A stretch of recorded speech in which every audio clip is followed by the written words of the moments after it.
कहानी south India की है, कहानी तब के मद्रास की है जो आज चेन्नई है। एक ज़माने में बल्कि विजयनगर का शासन हुआ करता था। उसके बाद फिर मुग़ल सल्तनत आई, मुग़ल का शासन हुआ करता था। तो अलग अलग जो हिस्से थे पूरे उस इलाके में, साउथ में, उसमें एक मुग़ल रूलर ने ये किया कि जो जहाँ जिसकी ज़मींदार नवाब जो हुआ करता था, उन्होंने कहा कि ठीक है, तुम अपना जो तुम्हारा पॉलिटिकल एजेंडा वो सब चलाते रहो, लेकिन हमें तुम्हें लगान देना होगा, टैक्स देना होगा। और साल में एक बार तमाम ज़मींदारों से वो लोग पैसे वसूलते थे टैक्स के नाम पर। तो बाद में खैर अंग्रेज़ आए, अंग्रेज़ों ने फिर उसको अपने कब्ज़े में ले लिया और ये सारा सिस्टम ख़त्म हुआ, लेकिन नवाबियत ज़मींदारी तब तक चलती रही। तो अलग अलग उस वक्त ज़मींदार घराना हुआ करता था, उनके राजकुमार हुआ करते थे। और उसी दौरान में मद्रास में अंग्रेज़ों के टाइम में एक कॉलेज खोला गया। इस कॉलेज के खोलने का मकसद ये था कि जो नई जनरेशन पीढ़ी आ रही है, अलग अलग ज़मींदार घरानों से, नवाबों के घराने से, उनको कल्चर सिखाना। ख़ास तौर पर अंग्रेज़ों की जो सारी चीज़ें होती हैं, छोटी छोटी बातें, तो उनको एक तरह से तैयार करना था। उसमें घुड़सवारी हो, उसमें निशानेबाजी हो, यहाँ तक कि अगर आप महिला गेस्ट के साथ हैं तो उनको कैसे आप अपने हाथों से पकड़ेंगे, कैसे डिनर टेबल तक ले जाएंगे, उठने बैठने, घुड़सवारी, शूटिंग, हर चीज़ की तालीम देने के लिए एक कॉलेज खोला गया था। इस कॉलेज का नाम था नेविंगटन हाउस और ये मद्रास में खोला गया था।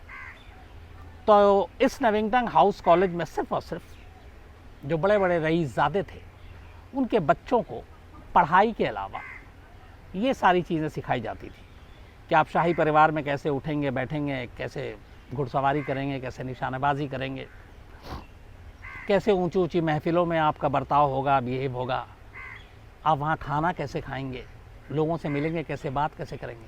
तो कुल मिलाकर जो एक स्कूल कॉलेज में पढ़ाया जाता है, यहाँ पे एक आपका पूरा जो एक शख्सियत है आपकी, उसकी ट्रेनिंग दी जाती थी।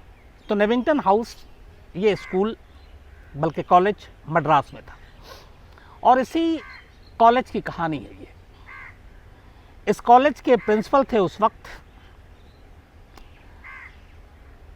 डी लाहे, बल्कि डेलाहे भी बोलते हैं इनको, डेलाहे। ये एक बहुत बड़े स्कॉलर थे और इस कॉलेज के प्रिंसिपल थे और कहते हैं कि ये बेहद सख्त थे और जितने भी उस वक्त नवाबों के, ज़मींदारों के घराने के जो बच्चे आते थे, उनके लिए बड़े स्ट्रिक्ट रूल थे और इसीलिए बहुत सारे बच्चे उनसे नाराज़ भी रहते थे, गुस्सा भी रहते थे और कई बार मनमुटाव भी हुआ। लेकिन ये एक तरह से इतने स्ट्रिक्ट थे कि सारी जो बातें थी वो डेलाहे की ही चलती थी, पूरा हुक्म उन्हीं का चलता था। डेलाहे की शादी हुई थी, एक और इंग्लिश वुमेन थी, वो मैकोमिक। तो ये मिसेस डेलाहे थी और ये दोनों उसी कॉलेज कैंपस में मद्रास में रहा करते थे, नेविंगटन कॉलेज। रहने के दौरान कई बार ऐसा हुआ कि कुछ बिगड़ैल रईसज़ादे जो थे, उनको प्रिंसिपल की ये सारी चीज़ें, सख्ती, ये सारी चीज़ें बर्दाश्त नहीं थी और वो चाहते थे कि प्रिंसिपल उनकी, मतलब जिस बैकग्राउंड से आते हैं तो थोड़ी रिस्पेक्ट दे, इज़्ज़त दे। तो इसको लेके कई बार कुछ अलग अलग जगहों पे प्रिंसिपल के साथ मनमुटाव हुआ। इस कॉलेज की एक खासियत और थी, इसमें जितने भी ज़मींदार घराने के लोग आते थे, उनके बच्चों को, लड़कों को नाम से नहीं बुलाया जाता था, बल्कि उनकी रियासत और विरासत के हिसाब से बुलाया जाता था। मतलब उनकी जो, जहाँ पे उनकी हुकूमत चलती थी, जैसे किसी एक इलाके का ज़मींदार वो है, तो उस इलाके का जो नाम होगा वो उस बच्चे का नाम होगा, उस स्टूडेंट का नाम होगा। जैसे एक उस वक्त में दो बहुत ही रिचेस्ट साउथ इंडिया में ऐसे घराने थे ज़मींदारों के, एक था सिंगमपत्ती और दूसरा था कादम्बुर घराना और सिंगमपत्ती। ये दो ज़मींदार घराना बहुत ही उस वक्त, मतलब बहुत हाई फाई माना जाता था, बहुत ज़्यादा इनके पास पैसे थे, रिचेस्ट पर्सन थे ये। और इन दोनों में भी सिंगमपट्टी सबसे ज़्यादा अमीर था। तो सिंगमपट्टी घराने का एक लड़का वहाँ पढ़ता था, एक कादम्बुर घराने का जो ज़मींदार घराने का था, ये दोनों वहाँ पढ़ते थे। 15 अक्टूबर 1919, 15 अक्टूबर 1919 की बात है। डेलाहे रूटीन के मुताबिक कॉलेज कैंपस का चक्कर लगाने के बाद उसी कॉलेज कैंपस में उनका अपना प्रिंसिपल का एक घर था, वो वापस लौटते हैं। के बाद थोड़ा सा वॉक करते हैं, जो तमाम स्टूडेंट होते हैं उनको गुड नाइट भी करते हैं और फिर अपने घर में चले आते हैं। उनकी वाइफ मिसेस डेलाहे वहीं पे थी। उसके बाद जिस कमरे में ये सो रहे थे उसमें 2 बेड था। एक बेड पे डेलाहे सोते हैं और उनके बराबर वाली बेड पे, दूसरी बेड पे उनकी वाइफ सोती है।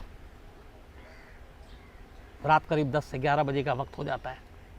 8:30 के पास वो सब डिनर विनर करने के बाद सो जाते हैं। 11 साढ़े 11 के वक्त अचानक इस नेविंगटन कॉलेज के हॉस्टल में, और वहाँ पे जितने स्टूडेंट थे सब लगभग वो भी सो रहे थे, कुछ जाग रहे थे। मिसेस डेलाहे की एक चीख सुनाई देती है बहुत तेज़।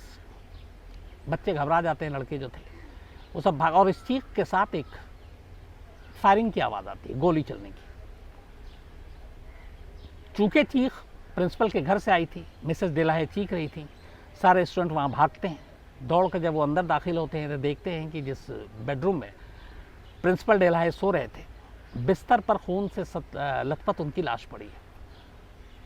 उनकी बाईं कनपट्टी पे गोली लगी हुई है और एक राइफल पड़ा हुआ है बेड के पास ही, और एक खोखा भी पड़ा हुआ है।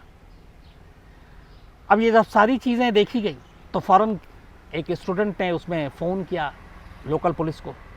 लोकल पुलिस वहाँ आती है, तफ्तीश करती है, हॉस्पिटल ले जाया जाता है। तब तक उनको डेड डिक्लेयर कर दिया जाता है। अब इसके बाद मामले की जांच आगे बढ़ती है। चूँकि एक ऐसा कॉलेज जिसमें सारे बड़े बड़े घराने के लड़के पढ़ रहे हैं और उसके प्रिंसिपल का इस तरह से कत्ल, तो उस वक्त ये खबर अपने आप में 1919 की बात कर रहे हैं। मतलब बहुत ज़्यादा लोग इसको अखबारों में और तमाम जगहों पे पढ़ने लगे और ये छपने लगा, क्योंकि इसके पीछे फिर एक के बाद एक कहानी और खुलासा होने लगा। ये हुआ कि ये कत्ल क्यों हुआ। पहली चीज़ तो रूल आउट कर दिया जो इन्वेस्टिगेटिंग एजेंसी थी उस वक्त, ब्रिटिश पुलिस वाले ही थे, कि सुसाइड नहीं, एक मर्डर है। जब तफ्तीश ली गई, तलाशी ली गई, तो फिर पता चला कि उनके घर से एक और राइफ़ल मिला है। अब इस 2 राइफ़ल की थ्योरी ने मामले को थोड़ा उलझा दिया कि दूसरा राइफ़ल क्यों है। तमाम स्टूडेंट से बात की गई, कोई नतीजा नहीं निकल रहा है। इस दौरान में अब कुछ चीज़ें र्यूमर उड़नी शुरू हुई। उसमें पहली ये हुई कि जो मिसेस डेलाहे थी उनका कुछ स्टूडेंट्स के साथ लव अफेयर था। अब ये बात धीरे धीरे अंग्रेज़ अफसरों को भी पता चली। अब वो उस वक्त कमरे में भी मौजूद थी जब ये कत्ल हुआ था। तो अंग्रेज़ों ने पहला काम ये किया कि ये चीज़ जब मीडिया में और तमाम चीज़ें आने लगी, उन्होंने मिसेस डेलाहे को फ़ौरन मद्रास से लंदन वापस भेज दिया और कहा कि जब तक ये केस ख़त्म नहीं होता आप निकल लीजिए, ताकि और ज़्यादा कुछ इस बारे में गॉसिप और ये सारी चीज़ें ना उड़ें। अब उनको भेज दिया गया, तफ्तीश होने लगी। अब अंग्रेज़ मुखबिर जासूस भी लग गए, कातिल का कोई सुराग नहीं मिल रहा है। धीरे धीरे जब छानबीन चलने लगी तो अचानक ज़ीरो इन करते हुए 2 घराने के ऊपर जाकर शक टिक जाता है, एक कादम्बुर घराना और एक सिंगमपट्टी। अब मतलब ये 2 घराना, जैसे मैंने आपको बताया कि दोनों लड़कों का नाम है, क्योंकि वहाँ रियासत के हिसाब से नाम था। तो इसकी वजह क्या थी? तो इसकी वजह ये कहा गया कि इनमें से एक जो है वो प्रिंसिपल से नाराज़ रहता था, सिंगमपट्टी, और उसने कई बार अपने दोस्तों से कहा था कि प्रिंसिपल को मार देना चाहिए। तो ये लाइन जो है ये कहीं ना कहीं पूछताछ, इंट्रोगेशन के दौरान में अंग्रेज़ पुलिस अफसरों तक पहुँची। कादम्बुर के बारे में भी ये था कि जो प्रिंसिपल थे उनकी वाइफ के साथ शायद उसका लव अफेयर था। अब ये दोनों चीज़ें सॉलिड ग्राउंड थी शक करने के लिए। इसके बाद तफ्तीश आगे बढ़ती है और इसी दौरान में इस केस में एक नया ट्विस्ट आता है। ट्विस्ट ये आता है कि जो कादम्बर है वो अचानक वादा माफ गवाह बन जाता है और बयान देता है पुलिस को।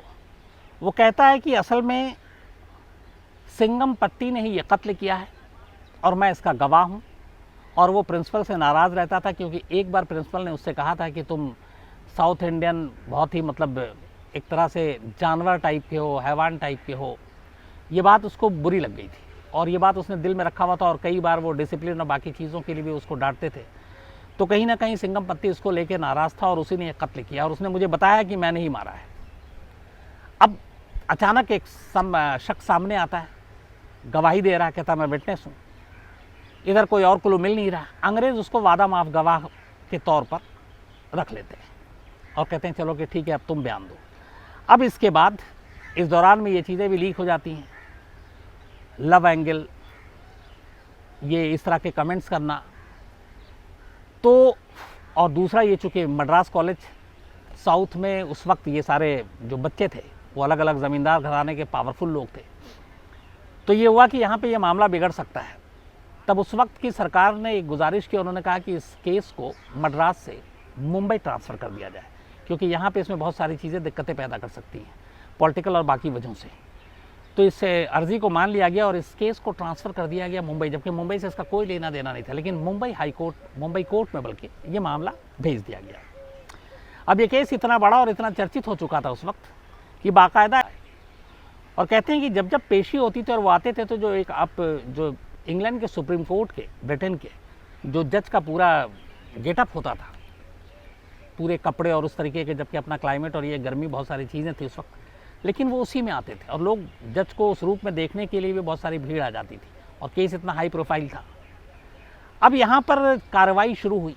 अब दोनों, एक तरफ जो अप्रूवर बना है वो भी अच्छे घराने से, और दूसरी तरफ जिसको कहा गया कि इसने कत्ल किया है उसको गिरफ्तार कर लिया गया, सिंघम पट्टी को। अब सिंघम पट्टी के घर वालों ने कहा कि ऐसे कैसे हो सकता है। उन्होंने अपनी पूरी ताकत लगा दी, लंदन से वकील बुलाया और इंडिया के उस वक्त के जितने नामचीन टॉप के लॉयर थे उनको हायर किया, और कहा कि हमें अपने इस वंश को बचाना है, अपने राजकुमार को बचाना है। अब अदालत में मुकदमा शुरू होता है, सुनवाई चलती है, सारे सबूत गवाह रखे जाते हैं। तो जो मेन जज थे उनके साथ साथ एक पूरी ज्यूरी की मेंबर बैठी थी, और इस बॉम्बे हाई कोर्ट में इसकी सुनवाई हुई थी।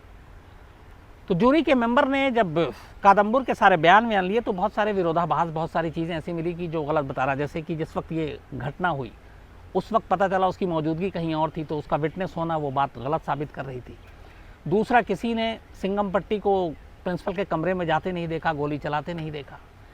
तीसरा, कभी उससे पहले उसके पास कोई राइफ़ल नहीं देखी गई। चौथा, कि उनके कमरे में ऑलरेडी दूसरा राइफ़ल था जो केस को और थोड़ा सा भटका रहा था। तो ये बहुत सारी ऐसी चीज़ें थी जिससे लगा कि सिंघम पट्टी को फंसाया जा रहा है, और तमाम दलील और सबूत को देखते हुए अदालत ने ये माना कि कादम्बर झूठ बोल रहा है और कोई ना कोई साजिश है या सच छुपा रहा है। तो इसी बिना पर आखिर में कादम्बर के बयान को गलत माना गया और सिंघम पट्टी को अदालत ने रिहा कर दिया सबूतों के अभाव में। अब रिहा कर दिया, लेकिन कातिल कौन है?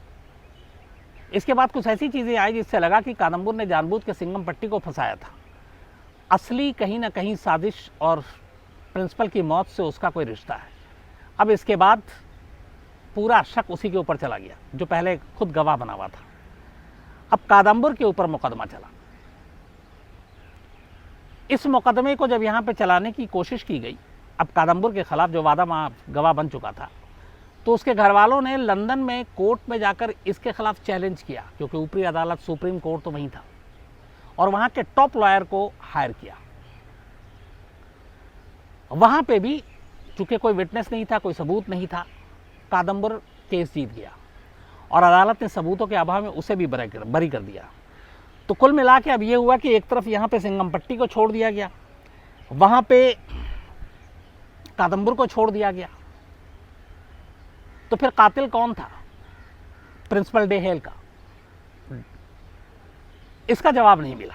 अब इस दौरान में जब ये मुकदमा चला और केस सारी चीज़ें चली, तो पता चला कि सिंघम पट्टी को बचाने के लिए और बड़े बड़े कीमती वकीलों को हायर करने के लिए, लंदन तक से उस ज़माने में वकील बुलाने के लिए, उसके फादर ने, जो सिंघम पट्टी के ज़मींदार थे मेन, अपने 12,000 हेक्टेयर ज़मीन बेच दी। 12,000 हेक्टेयर ज़मीन को बेच दिया था। और उस ज़माने में 12,000 हेक्टेयर ज़मीन बहुत बड़ी, मतलब आज तो और भी ज़्यादा है। तो उसके ऊपर उनका एक मंजोलाई टी स्टेट हुआ करता था, ये 12,000 हेक्टेयर ज़मीन पर मंजोलाई टी स्टेट। इस टी स्टेट को उन्होंने बॉम्बे बर्मा ट्रेडिंग कॉरपोरेशन को बेचा था। 12,000 हेक्टेयर का टी गार्डन अपने बेटे को बचाने के लिए, बड़े बड़े वकील को हायर करने के लिए, लंदन तक से वकील बुलाने के लिए सिंगमपट्टी के पिता ने ये बेचे। इसी के बाद ये कहा जाता है कि प्री इंडिपेंडेंट, आज़ादी से पहले और आज़ादी के बाद, हिंदुस्तान के अगर कुछ क्रिमिनल केसेस हैं और मर्डर का कोई मुकदमा है तो शायद सबसे महंगे मुकदमे में से एक ये केस है जो नेविंगटन कॉलेज मद्रास का केस है।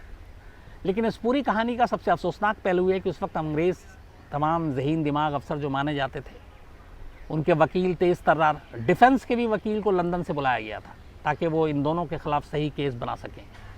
लेकिन इन तमाम कोशिशों के बावजूद 2019 यानी कि आज 100 करीब 2 साल हो गए, 102 ईयर्स, आज भी ये पता नहीं कि प्रिंसिपल का कातिल कौन था, कत्ल की वजह क्या थी, किसने मारा।